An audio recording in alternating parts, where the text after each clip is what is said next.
Hola, muy buenas. Os damos la bienvenida a Radio Aleris, tu podcast de alimentación.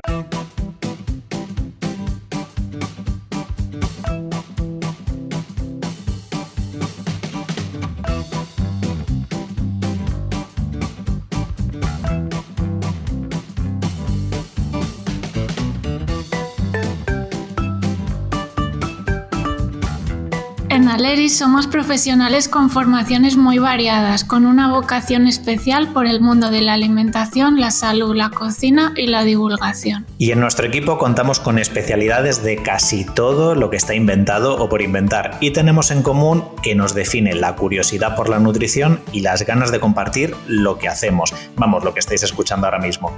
Nos beneficiamos del saber del resto del equipo para reinventarnos y estar al día en qué habría que comer o no según cada persona y situación. Hola, bienvenidos. En el programa de hoy vamos a hablar sobre un tema que es muy conocido por la población y es el colesterol. Seguro que tenéis muchas dudas sobre el colesterol, muchos pacientes nos vienen preguntando cuando les sale en la analítica, entonces hablaremos un poquito sobre ello. Y para profundizar en este tema vamos a contar hoy con Carolina Ortiz, que es compañera del Centro de Nutrición Aleris en Madrid y es especialista en nutrición clínica y en obesidad. Bienvenida, Carolina. Hola, ¿qué tal, Paula? ¿Cómo estás? Muy bien. Nada, como estaba comentando, vamos a hablar un poco sobre el colesterol, entonces si quieres, primero coméntanos un poco qué es esto del colesterol, para empezar. Esa es la primera, yo creo, duda general que tiene un poquito la población sobre qué es eso del colesterol, porque lo ven de forma global y hay que definirlo bien. Deciros en primer lugar que el colesterol es un lípido, es decir, es una grasa que pertenece a la familia de los esteroles. Forma parte también de las membranas plasmáticas de los tejidos y también de las membranas de otros orgánulos celulares. Entonces, en primer lugar, deciros que el colesterol y los triglicéridos son moléculas que son esenciales para el organismo humano. En primer lugar, porque el colesterol, por su parte, es precursor de hormonas esteroideas, por ejemplo, de los estrógenos, o sea que si no hay colesterol, la síntesis de estrógenos se va a ver bastante afectada, y también es precursor de los ácidos biliares, que son también muy necesarios para la digestión y otras funciones corporales. Por su parte, los triglicéridos, una de las funciones más conocidas es que favorecen las reservas de energía del organismo. Y otras funciones secundarias, pero que también son muy importantes, es que garantizan el aporte de ácidos grasos esenciales y también sirven como vehículo para garantizar el aporte de las vitaminas liposolubles, que para que no las conozcan son la A, la D, la E y la K. Yo creo que has hablado al principio de un punto importante y es que es necesario el colesterol, ¿no? Porque sí, muchas veces es el miedo que tenemos de, ostras, me ha salido alto el colesterol. Sí. Entonces vemos que sí, que es un tipo de grasa, pero que es necesario para varias funciones de nuestro cuerpo. Exacto. Entonces, nada, Carolina, quería preguntarte también, ¿dónde se produce este colesterol y de qué forma? Se forma de dos formas. En primer lugar, lo podemos sintetizar en el intestino a través de las grasas que ingerimos en la dieta, que es lo que llamaríamos el colesterol exógeno, y la otra parte se sintetiza en el hígado, ¿vale? Que sería el colesterol endógeno. Deciros también que una vez que se ha formado el colesterol, por su naturaleza grasa, no se puede transportar libremente por el plasma. ¿Por qué? Porque las grasas, como conocemos, no son solubles en agua y el plasma generalmente es líquido.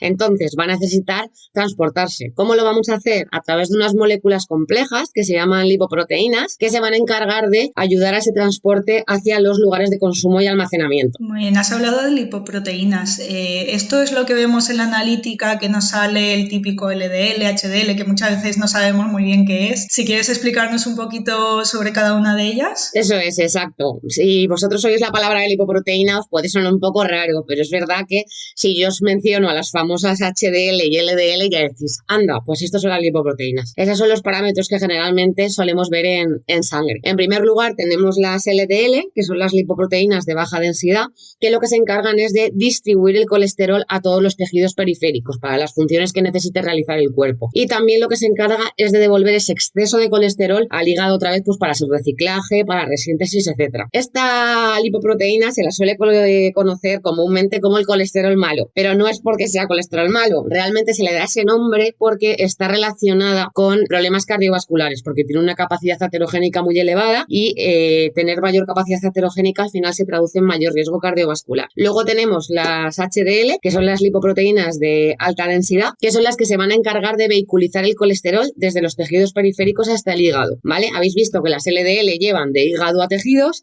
y las HDL se encargan de tejidos a hígado. A estas son a las que se conoce como colesterol bueno, porque estas lipoproteínas tienen pues unas funciones un poquito protectoras, ¿no?, en la salud cardiovascular.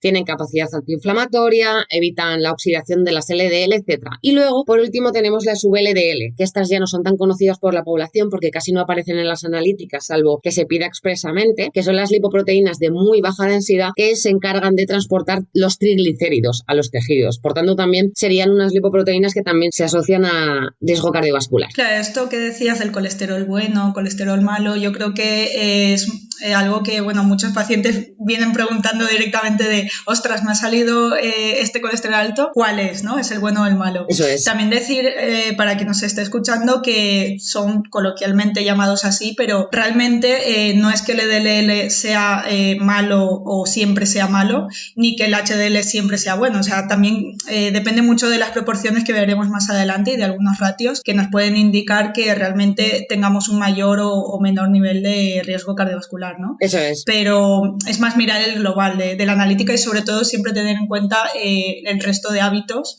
que estamos teniendo en nuestro día a día, que ahora hablaremos de ello. Entonces, nada, cuando vemos en la analítica que tenemos alterado ya sea colesterol total o lo que nos acabas de comentar, Carolina, sobre las partículas de HDL, de LDL, perdón. Claro, aquí es cuando nos dicen que tenemos una dislipemia, ¿no? Eso es. Explícame, si quieres, qué consideramos una dislipemia o qué es exactamente. Eso es. Entonces, cuando nosotros vemos en nuestra analítica que esos parámetros lipídicos sanguíneos se han alterado, es cuando un paciente padece lo que conocemos como dislipemia, ¿vale? Las dislipemias son un grupo de patologías que se caracterizan precisamente por esta alteración en los lípidos en sangre, pero que además van a implicar un riesgo en la salud de los pacientes, generalmente cardiovascular. También deciros que uno tenga los parámetros lipídicos alterados no quiere decir siempre que tenga una dislipemia. Por ejemplo, en los casos de pancreatitis aumentan los triglicéridos. En el caso de las enfermedades renales también se altera. Bueno, Paula, tú con esto también nos podrás comentar un poco más, pero es cierto que las renales también se alteran y no necesariamente se tiene que padecer una dislipemia, ¿vale? Sí, así es. Pueden haber otros motivos también por los que estén alterados y no ello implicar que sea una dislipemia como tal, ¿no? Y claro, normalmente cuando vemos en la analítica, ¿qué valores consideramos que son los adecuados o simplemente nos tenemos que centrar en ver el colesterol y ya está o nos tenemos que fijar en algo más para saber si tenemos algún problema? Este tema además es un melón que es interesante abrirlo porque todo el mundo se fija en, vale, no me fijo en nada más, vamos a ver mis valores de colesterol en sangre, están altos. Fijarnos solo en el colesterol de forma aislada no nos vale absolutamente para nada, ¿vale? A nivel diagnóstico. Tenemos que tener en cuenta, además de que se hayan alterado los lípidos sanguíneos, no solo el colesterol, sino todos ellos, además tenemos que fijarnos también en cómo está el hígado y cómo está el páncreas y cómo está la vesícula biliar, es decir, tenemos que mirar las enzimas hepáticas, las transaminasas, la bilirrubina, etcétera, porque el colesterol aislado no vale de nada. Dentro de los valores normales analíticos de los lípidos sanguíneos, empezamos con el colesterol total, que bueno, todos habréis oído en miles de anuncios de los supuestos productos que te venden para bajar el colesterol. No tengas nunca el colesterol por encima de 200 miligramos por decilitro. Vale, es verdad. Realmente el valor límite de colesterol total sería 200 miligramos por decilitro. Pero como os he dicho, fijarnos solo en ese valor no nos vale de nada. Tenemos que fijarnos en los demás. Por ejemplo, también en los triglicéridos, el valor normal es tenerlo por debajo de 150 miligramos por decilitro. Y respecto a las lipoproteínas, hablamos de valores adecuados de HDL cuando estamos por encima de 60 miligramos por decilitro. Ojo con esto porque, vale, genial. Yo estoy por debajo de 60, pero estoy bien. Vale, si el colesterol HDL baja por debajo de unos niveles, también implica riesgo cardiovascular, ¿vale? Por ejemplo, tenerlo por debajo de 40 miligramos por decilitro también puede poner en riesgo cardiovascular al paciente. Y por último, tenemos el famoso LDL o el famoso colesterol malo, que este es sobre el que más nos preguntan, ¿qué valores son los normales? Bien, óptimo, el valor más óptimo es tenerlo por debajo de 100, ¿vale? Pero es raro encontrar a pacientes que tengan el LDL por debajo de 100. Lo normal, que también lo consideramos dentro de los valores normales, es tener unos niveles entre 100 y 120 29, ¿vale? Miligramos por decilitro. Generalmente, mientras no suba de 130,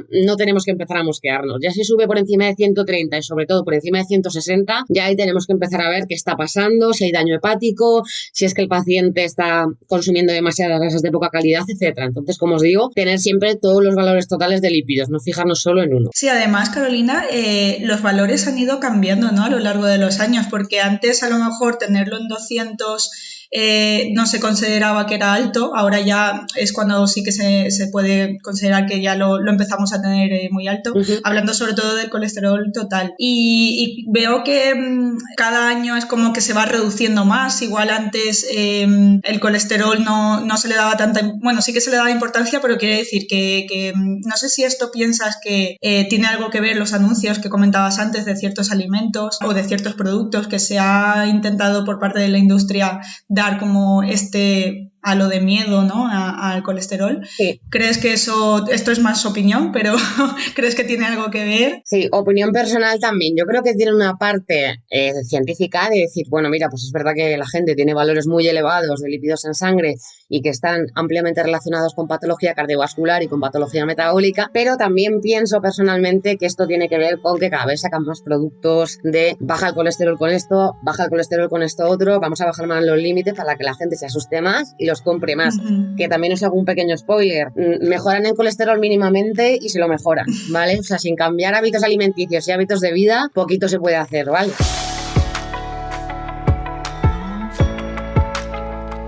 Sí, muchas veces nos centramos igual en tomar un producto en concreto pensando que nos lo va a bajar, como dices, y hay mucho más que hacer en cuanto a hábitos de vida saludable que igual nos van a ayudar realmente a bajar el colesterol, o no tanto, como decíamos antes, no centrarnos tanto en niveles de colesterol en sangre, sino más en que vaya a repercutir en mi salud general, ¿no?, que realmente vaya a disminuir, por ejemplo, mi riesgo cardiovascular, que al final es lo que nos interesa. ¿Por qué crees tú que tenemos este miedo al colesterol y por qué nos centramos tanto en el numerito que nos sale en la analítica? Bueno, también por lo que hemos hablado de ese halo de miedo, ese efecto miedo que han provocado por una parte la industria y por otro lado también la medicina, ¿vale? Porque tú, por ejemplo, cuando te solicitan una analítica, tú vas a tu médico de cabecera y como salga el colesterol elevado, ya te vas a llevar una charla. Entonces ya sales pensando, anda, mi médico me ha dicho que tengo el colesterol elevado, qué horror. Qué horror, depende de cómo salga el resto de valores de la analítica. Como os he comentado, tener en cuenta el colesterol de forma aislada nos vale de bastante poco a nivel diagnóstico, ¿vale? Pero la charla es verdad que ya te la has llegado. También deciros, un aspecto importante a tener en cuenta dentro de estos lípidos alterados en sangre no es tanto los valores que te dé cada uno de HDL, LDL, etcétera, sino ver cómo se relacionan entre ellos, ¿vale? Cómo se comportan esas alteraciones dentro del organismo. ¿Cómo podemos ver cómo se relacionan? Es a través de unos ratios predictores del riesgo cardiovascular que presentan mucha mayor capacidad para predecir este riesgo que ver HDL por debajo de 40, LDL por encima de 160, etcétera. Son 3 predictores. En primer lugar, tenemos el cociente colesterol total entre el HDL, ¿vale? Simplemente se divide el colesterol total entre los valores de HDL y nos va a dar un valor. Este valor debe estar siempre por debajo de 5. Si está por encima de 5, estamos ante un paciente que tiene un riesgo cardiovascular muy alto. Pero deciros que es un cociente que puede bajar bastante y puede mejorar significativamente con una reducción de los carbohidratos de la dieta y sustituyendo las grasas que son de mala calidad por grasas que son de buena calidad. En este caso, pues mono y poliinsaturadas, ¿vale? El segundo cociente que tenemos que tener en cuenta es el del LDL entre el HDL, ¿vale? Dividimos esos 2 factores y nos tiene que dar una relación inferior a 3 para estar dentro de los parámetros normales. Y el último es aquel que divide los triglicéridos totales entre el HDL y también debe estar por debajo de 3. Teniendo en cuenta esos 3 cocientes, nos va a servir muchísimo más para predecir, oye, este paciente está teniendo un problema de salud elevado, es por otras causas, etcétera, más que, oye, mira, tienes el colesterol por encima de 200, los triglicéridos por encima de 150 y HDL y LDL están mal. Por eso os digo que los ratios también hay que tenerlos en cuenta. Claro, entonces sería cuando yo tengo mi analítica hacer estas divisiones que has dicho, ¿no? Coger el valor que me sale, por ejemplo, de colesterol total y dividirlo por el HDL y eso me daría muchísima más información sobre el riesgo cardiovascular que tengo. Exacto. Esto la verdad es que lo veo muy interesante porque yo, por ejemplo, sí que lo he visto en pacientes que me traen a lo mejor un colesterol elevado, pero lo tienen elevado porque el HDL lo tienen tienen alto. Entonces, en ese caso les digo, pues vamos a calcularlo y vamos a ver realmente si con este ratio en tu caso es un problema o no. Y vemos que no. O puede pasar lo contrario, que a lo mejor el colesterol lo tenemos bien, pero tenemos unos triglicéridos muy elevados y a lo mejor ahí sí que nos está indicando que tenemos que tener más cuidado con la alimentación. Exacto. Yo también en algunos pacientes también lo he visto, ¿no? Que vienen con valores analíticos alterados de lípidos. Oye, mira, vamos a calcular primero los ratios y vamos a ver cómo está el resto del organismo. Si ya tenemos lípidos alterados, transaminasas elevadas y algún otro parámetro metabólico más alterado, pues está claro que tienes un problema de salud, pero los lípidos alterados como tal, ya hemos comentado a lo largo del programa que no tienen tanta capacidad diagnóstica como le damos, ¿vale? Que nos creemos que lo diagnostica todos los valores de colesterol elevados. Además, bueno, aprovecho que estamos hablando sobre los ratios y en general sobre el colesterol para comentar a quien nos esté escuchando que hay un webinar que, bueno, hice yo, por eso es autopromo, pero que es a través de Aleris. Si ponéis en YouTube Aleris webinar taller prevención cardiovascular, veréis que nada, es un webinar de 1 hora y ahí hablo de, bueno, de diferentes, sobre todo de hábitos de vida saludables, ¿vale? Pero sí que me centro también en los ratios que estamos comentando ahora. Si tenéis interés, pues podéis verlo. Sí, podéis verlo en nuestro canal de YouTube y ahí tenéis todos los webinars y en este en concreto que es muy interesante por si queréis profundizar un poquito más acerca de todo esto, pues siempre podéis verlo, ¿vale?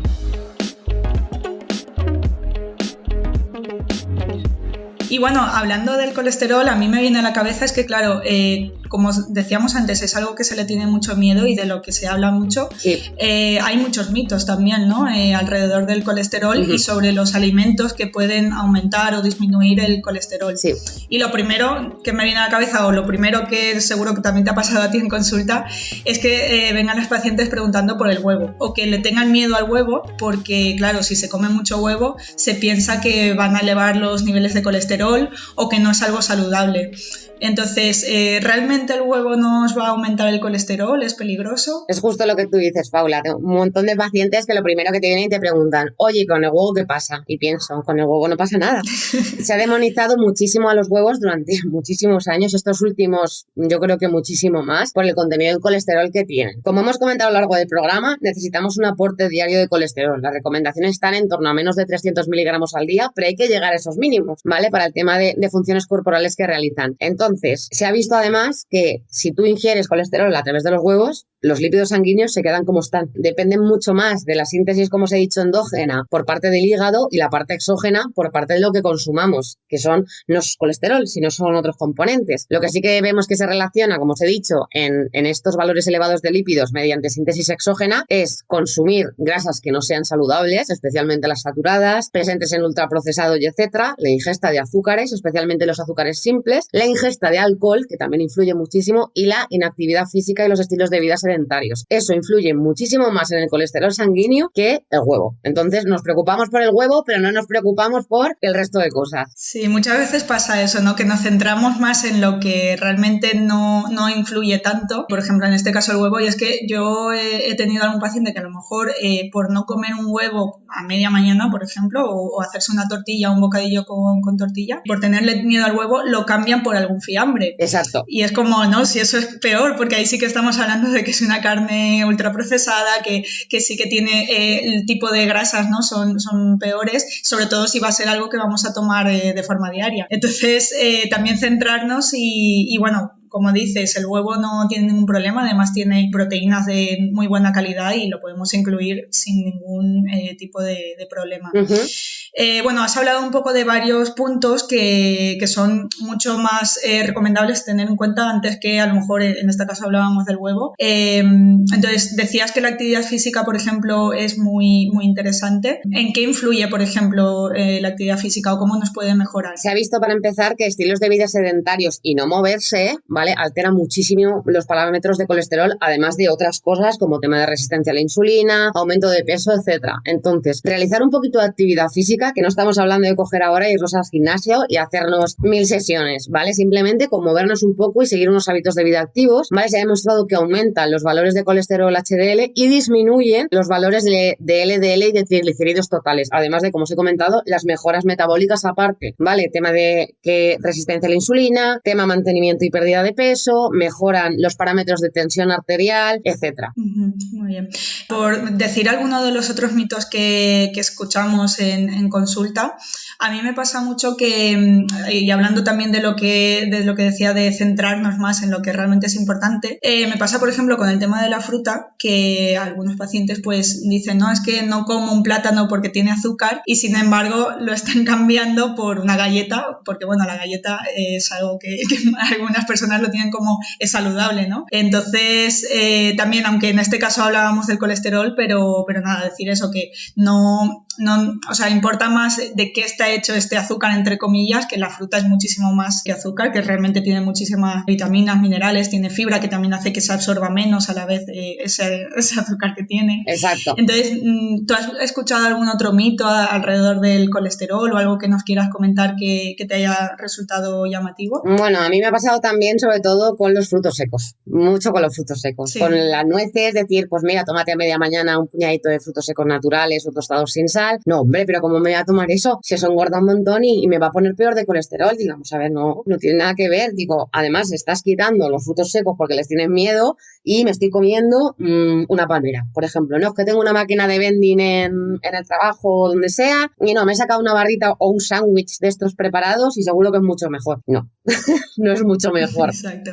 Sí, es otro de los alimentos que se le tiene miedo, ¿no? Los frutos secos, o bien porque son calóricos, porque tienen grasas, pero es lo que decíamos antes, depende mucho del tipo de grasa que tenga, que en este caso son saludables. Exacto. Y además que los frutos secos también nos ayudan a saciarnos, por ejemplo. Entonces, quitarles el miedo, que sí que es verdad que depende mucho también de la cantidad que vayamos a comer, pero vamos, si es un puñadito, sin problema. Y nada, por último, Carolina, si quieres comentarnos, porque bueno, estamos haciendo al final de algunos podcasts preguntar pues qué es para nosotros comer bien. Entonces, ¿nos quieres dar tu punto de vista o qué piensas tú que es comer bien? Bueno, desde mi punto de vista, comer bien tiene que ir en torno a la flexibilidad. Flexibilidad, ¿por qué? Soy de las que piensa que es tan malo pasar de nuestra alimentación y alimentarnos mal y consumir alimentos pues que no sean de buena calidad, como irnos al otro extremo y no comer absolutamente nada que no sea natural, que no sea sano, que no sea etcétera, etcétera, etcétera. Que ahora además se está viendo muy influido todo esto por el tema de los movimientos de comida sana y etcétera. Entonces, ¿qué es comer bien para mí? Pues seguimos una dieta saludable con alimentos que nos gusten, de temporada, cercanos, etcétera, durante la semana. Y si una vez a la semana yo quiero consumir un alimento pues que no tiene buena calidad nutricional, pero bueno, nos apetece, pues lo consumimos y ya está. Y vais a ver además que si nosotros seguimos una alimentación saludable durante la semana, que en una sola toma nos hayamos tomado algo que consideremos que no es bueno, no va a influir absolutamente nada, ni en el peso, ni en los valores de azúcar en sangre, ni en los lípidos en sangre, ni en nada. Entonces, no nos olvidemos tampoco de la salud mental, ¿vale? Ojito, no solo es importante la salud física, la salud mental tiene que ir de la mano también y no obsesionarnos tampoco ni con lo que es demasiado malo ni con lo que es demasiado bueno. Vamos a alimentarnos saludable y que de vez en cuando nos gusta consumir algo, pues lo consumimos. Y evidentemente también ligado a actividad física y hábitos de vida saludables, ¿vale? Porque de poco nos sirve también seguir una dieta súper saludable si no nos movemos, no hacemos ejercicio físico, etcétera. Totalmente de acuerdo en lo que dices, Carolina, sobre todo eso, no olvidarnos de que salud al final es un cómputo y no solo el cuidar nuestra alimentación, sino también a nivel social, ¿no? Que influye mucho en luego cómo vayamos a estar y en nuestra salud mental sobre todo y salud física, o sea, es integrarlo todo.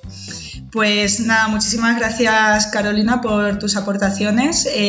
Sabéis que cualquier duda que tengáis podéis mandar vuestros correos por redes sociales, por teléfono, podéis entrar en nuestra web www.centroaleris.com o buscar Centroaleris en Facebook, Instagram o Twitter y ahí os estaremos esperando. Y por supuesto, si queréis hacer cualquier intervención, podéis mandarlo un audio directamente por WhatsApp, más cómodo imposible, al 911 37 38 42. Repito, 911 37 38 42. Muchas gracias por escucharnos y escoger Aleris para aprender sobre nutrición. Hasta luego. Hasta luego.